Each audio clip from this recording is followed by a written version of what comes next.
tatanong ko lang po sana, Secretary, kung kaya pa ba? Tatanungin niyo ako? Hindi na.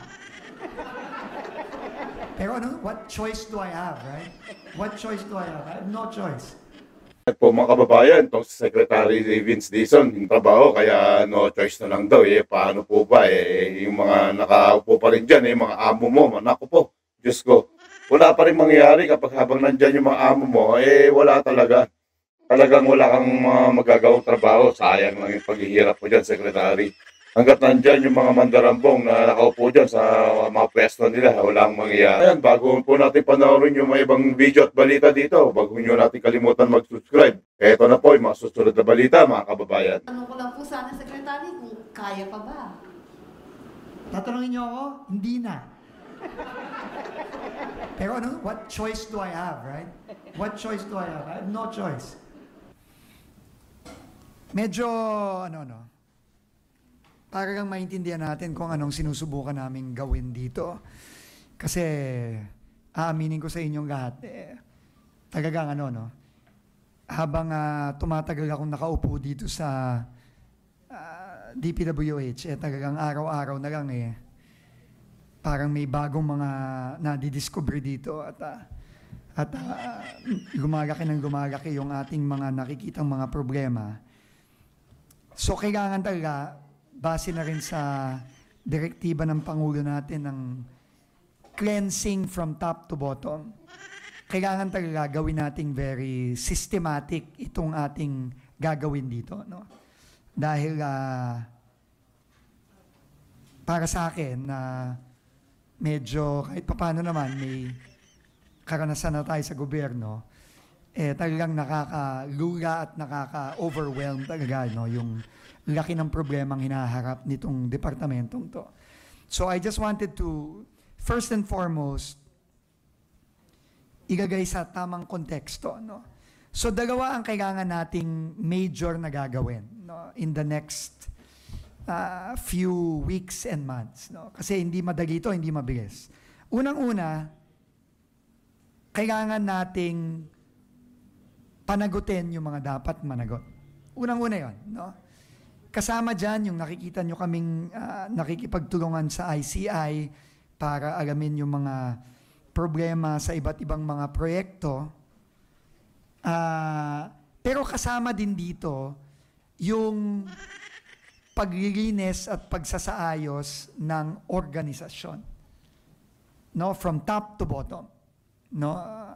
At hindi madali yan. Sa dami ng mga opisyal at empleyado dito, at sa dami din ng mga kailangan gawin ng DPWH, mahirap gawin ito ng mabilisan. No? Hindi ganun kadali. No? Kasi habang hinahanap natin yung mga dapat managot, kailangan nasa plano din natin is kailangan yung mga proyektong kailangan magawa, tuloy-tuloy pa rin magawa. So hindi ganun kadali. Pero kailangan umaksyon na rin tayo. Lalo-lalo na sa mga taong sa tingin natin, dapat nang masimulan yung proseso ng pananagot nila sa loob ng DPWH. Okay. Ikalawang kailangan natin gawin is kailangan ayusin natin yung sistema at proseso sa DPWH. Kasi marami tayong nakikita ngayon na talagang hindi lang tao ang problema, kundi yung sistema. Na unfortunately, nandito na sa DPWH for the last, I don't know how many years, maybe even decades. No? So yun, ongoing tayo doon. Good morning po. Yung almost 5 billion na total or halaga po ng air assets ni Congressman Saldico is obviously po hindi po kayang kitain ng congressman. Sa kanya po yung manunungkulan na si Congressman. I'm sorry? Yun po bang, obviously po for the record po, yung almost 5 billion na halaga ng air asset ni Congressman Saldico ay hindi po niya pwedeng kitain o maaaring kitain sa kanyang panunungkulan. Hindi ko masasagot yan. Unang-una, wala akong ideya sa net worth ni Congressman Zaldico. So I cannot answer that question. But very clear lang, sabi ng NBI at ng DOJ kahapon, freeze all assets. We have information on assets for assets either directly or indirectly to various companies connected to Congressman Zaldico. We are submitting this list to the DOJ, the AMLC, and the ICI. And we will leave it up to those three agencies and institutions to act accordingly. Tapos, Secretary, pagkatapos po ng pagpapadala ng show cause orders, ano po ang magiging expected nating next process natin doon sa 10 DPWH officials na may mga lavish lifestyles? Kaso, administrative cases, no, will be filed if there is evidence that is not disproven. So, administrative cases at merong karampatang parusa yan, pero hindi lang administrative case, no? Isasubmit din namin sa ICI ang kanilang mga pangalan at for potential criminal cases to be filed. And since nabanggit na rin po natin si Congressman Zaldico and nasa ibang bansa po siya, ano pong mga legal remedies natin? Paano po din kaya yung monitoring na dapat gawin natin habang nasa ibang bansa si Zaldico? I think may gagawin na ang DOJ at ang ICI dito. So, hintayin na lang natin yung mga aksyon ng ICI at ng DOJ in the coming days. Tapos, Sec, ihirap ko na rin po, pinag-utos na daw po ni DA Secretary Laurel yung pag-audit sa lahat ng farm-to-market roads or projects po na gawa daw po ng DPWH. May coordination na po ba yung Opo, DA? magkausap na po kami ni Secretary Kiko Laurel kahapon at kasama din po sa mga i-imbestigahan natin. Tapos may initial investigation na po ba tayo? I mean, pwede po ba natin malaman kung yung mga contractors din po ng mga projects na yun ay involved na rin po dito sa iniimbestigahan natin? Yung kasalukuyan yung Hindi pa tayo nag-uumpisa ng investigasyon doon, so hindi ko pa masasabi yon kung sino yung mga contractor. Magsisimula pa rin tayo. Thank you, Sec. Hi, sir. Hi, sir. Maybe we can... sige, go ahead. Sir Mads from Net25. Sir, sa hearing kahapon nabanggit na yung mga ibang projects daw sa First District ng Bulacan substandard. Ano po gagawin ng DPWH? Magbabacktrack ba tayo sa mga project na gawa nila? So, sa lahat ng mga nakita namin, hindi ako nagugulat dun sa sinabi ni Bryce Hernandez.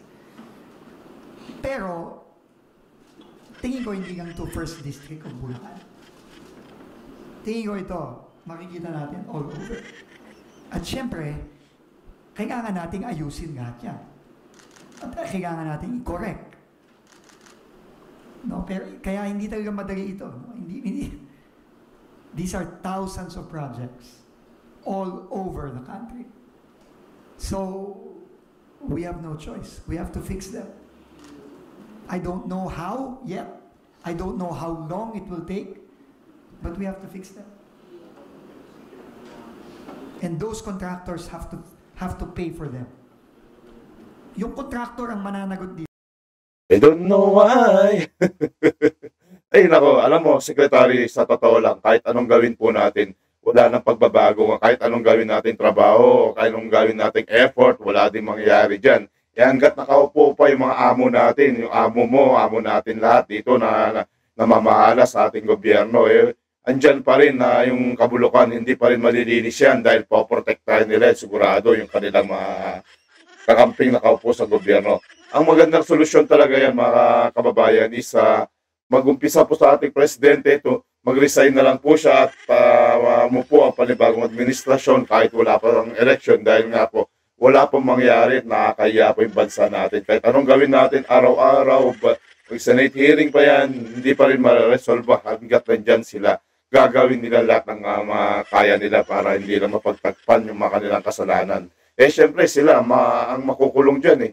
So ang gagawin nila, pagtatakpan nila, na lang nila, kahit anong gagawin, nagkakalokohan na lang tayo, di ba? Go ahead. After yung sa landslide style ng RG, Populensya, Villa. Sumasakit ng ulo ni Secretary. Ano na lang, so I'd rather not. I was advised by the lawyers not to. We have already evidence with us that is already with our legal team. These are posts that were sent to us by concerned citizens, reports from the areas, pictures, but I was advised not to show them to the public muna while the investigation is ongoing. Pero, yun, they will have to answer these allegations, and cases have to be filed against them.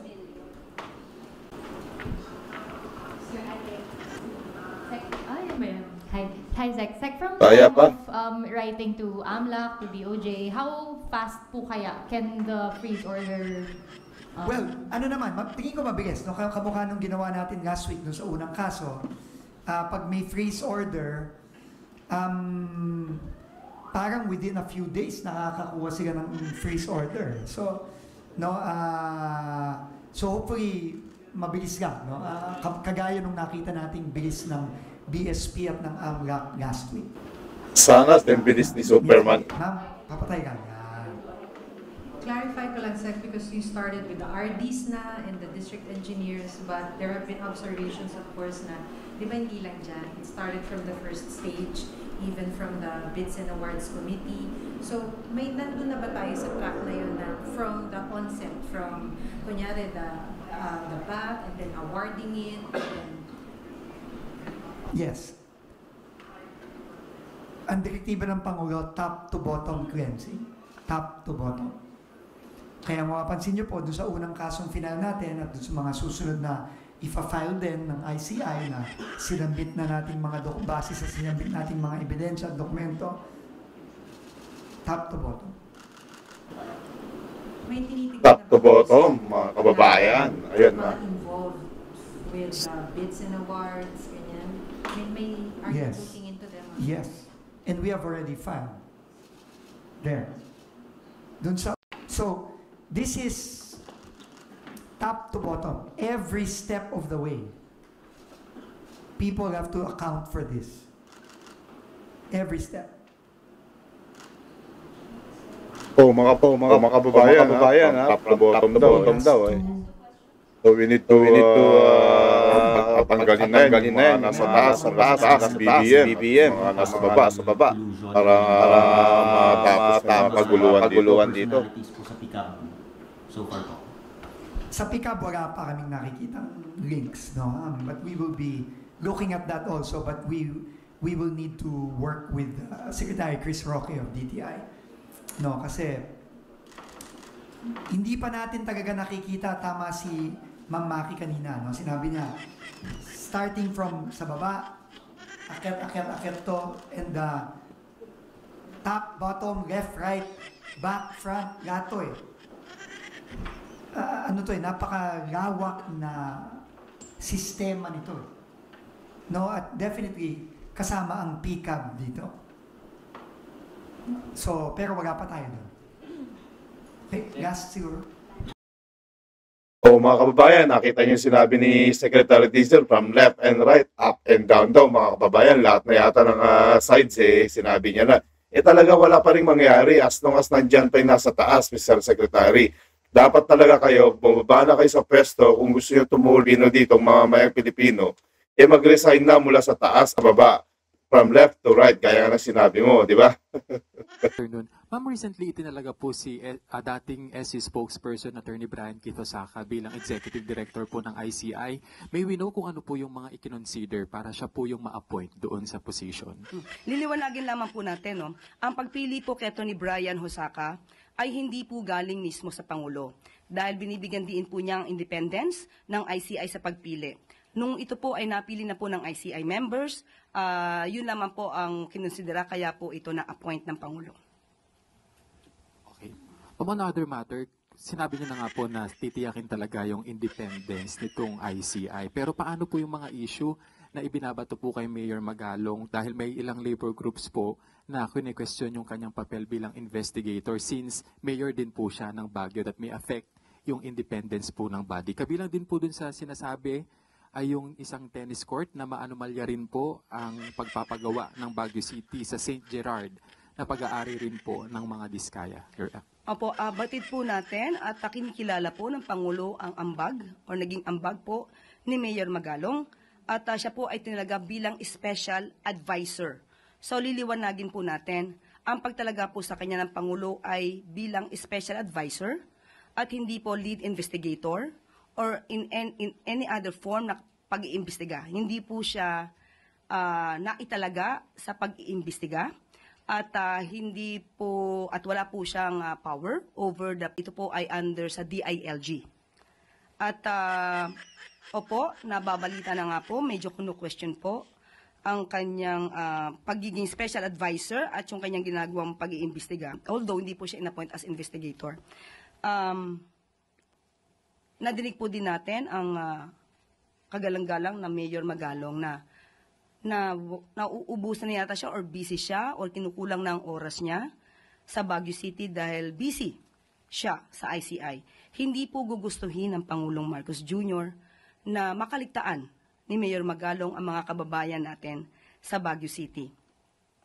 At kailangan unahin po rin ang mga kababayan natin sa Baguio City dahil siya po ay special advisor. Di naman po niya kinakailangan na ubusin ng oras sa ICI dahil hindi po siya miyembro ng ICI.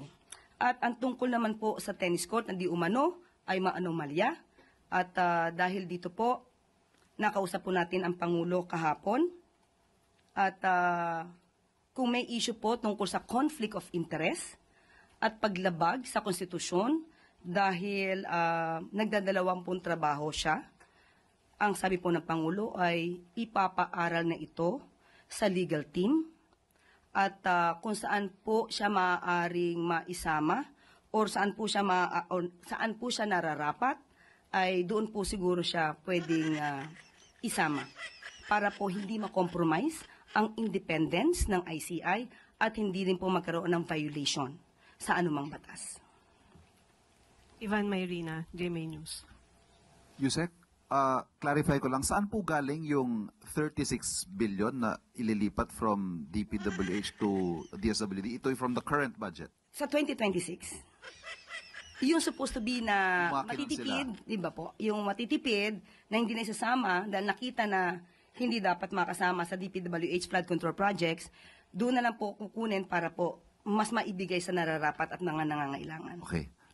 Yusek, ang dami na hong mga lumulutong. Alam niyo po, Madam, si Mayor Magalong, nagagampanan niya yung trabaho niya sa Baguio. Kaya lang po, ang problema, yung nakikita niya dahil sa mga kabulastugan ninyo, yung mga pangkukurakot ninyo na nasa taas, yun ang hindi niya kaya. So kahit na anong gawin niyang effort, kami, suportahan namin si Mayor Magalong dahil siya, may dignidad siya, may pagmamahal siya sa bansang Pilipinas, yung nakikita niya, talagang talamak na. Yung mga marami na kayong ginawang kapalpakan, yung mga pera ng mga pondo ng bayan, binulusan nyo. Yun po talaga yung katotohanan dyan. Ngayon po, ang sasabihin ninyo, dapat po, Madam, ang gawin na po ninyo, ibalik na po yung mga perang pinagnanakaw ng mga kasamaan ninyo. Yung katulad niyan, si Zaldico na hindi pa umuwi, at saka yan si Romualdez na yan, yung mga bagbag na bilyon na pera na taong bayan, ibalik nyo po muna yan bago po kayo magdadadakdak anak ng toko ang garapata. Yung, yan, may mga na-implicate, even the executive secretary. Ang dami ho na babanggit na pangalan, but not the president. While it is true that the president is the one who brought this up, does the palace maintain that the president is blameless in all of this? Opo. Dahil hindi po maglalakas ang loob ang Pangulo na siya pa mismo ang magpapaimbestiga kung alam niya sa sarili niya na meron siyang maling ginawa. Maliban lamang, sinasabi nga natin kung merong gagawa ng kwento para sirain ang pangalan ng Pangulo. But how do you respond to statements that, if only by virtue of command responsibility, pinirmahan niya ho yung 2025 budget, siya rin po ang nag-appoint dito sa mga taong ito na na-implicate. Should he take responsibility for all of this? Unang-una po, pinirmahan niya po yan, may mga navito, inaral po yan economic team, at nandoon po ang kanyang paniniwala sa sinasaad at sinasabi ng kanyang mga cabinet secretaries. So with that, naipakita yung supposed to be projects, at yan po ay kanyang pinirmahan. Sa paniniwalang yan po ay gagawin. Pero 2024, nagsabi po siya na mayroong mga natapos na flood control projects at naniwala po siya doon dahil ito po ay galing mismo sa kanyang cabinet secretary. And after that, nung nakita niya na mukhang hindi nagkakatotoo at tugma ang nire-report sa kanya, nagpapaimbestiga na siya. Kaya idon, masasabi natin na ang Pangulo lamang, ang kauna-unahang Pangulo na nagpapaimbestiga mismo ng mga maanumalyang flood control projects sa ilalim ng kanyang administrasyon. One final point. Kahit alyado, kahit kamag-anak, kahit pinsan, walang sisinuhin. Kahit siya mismo. Opo, pero sinasabi po natin, alam ng Pangulo na wala po siyang kinalaman sa ganyan, kaya po siya mismo ang nagpapaimbestiga. Huwag po natin kalilimutan yan. Sa kanya po nagsimula ito. Thank you. Madam Claire, sandamakmak ang sinungaling ha. Ito, Madam Ensamada. Alam mo yung amo mo, mainang nilalang yan. Dahil kung walang sinasanto yan, noon pa dapat, pinagtatanggal na niya na yan. Yari si congressman, yung pinsan niya. Doon pa lang, at saka sila saldi ko. Doon pa lang, ang tagal-tagal niya na pinagkukurakot na ngayon pera, alam niya na. Ba't hinayaan pa niya ng galit? So, paano masasabing na siya lang ang Pangulo ng pinaimbestigan yung mga administrasyon? Dapat noon pa, pinagtatanggal niya na para patunayan na hindi na pumutok tong mga kabulastugan ninyo. At saka yung mga pera ng taong bayan, dapat pinasoli na noon pa lang at hindi na pumunta at di na dumating sa puntong to na nagkaroon pa ng mga flood control scam na yan, nagkabahaba dito. Mahinang klase talaga yung amo mo. Ang pinakamaganda, bumaba na kayo sa pwesto, lalo ka na, kapit-tuko ka sa pwesto mo, puro ka lang dakdak, anak ng top, wow. Bumaba na kayo sa pwesto para mapalitan na kayo, para yung mga yung mga nakarapat-dapat na mamuno sa amin, yung paglaban, yung mga korupsyon dito, at ilagay na lang yung death penalty para pag may nangurakot, ay alam mo na, pag may nangurakot, sorry, di ba? Sorry, di ba? Ano magawa natin ng urakot? Alam mo na. My goodness. Eto, don't talk kaya. Eto na po mga kababayan. Maraming salamat po. Huwag niyo kalimutan i-share, like at subscribe ang ating mga videos nang sa ganun napapanood ito ng ating mga kababayan dito sa Pilipinas at sa iba't ibang bahaging mundo. At sa iba't ibang bahagi ng mundo na nangyayaring kaganapan dito sa ating bansa. News That Matters po. God bless.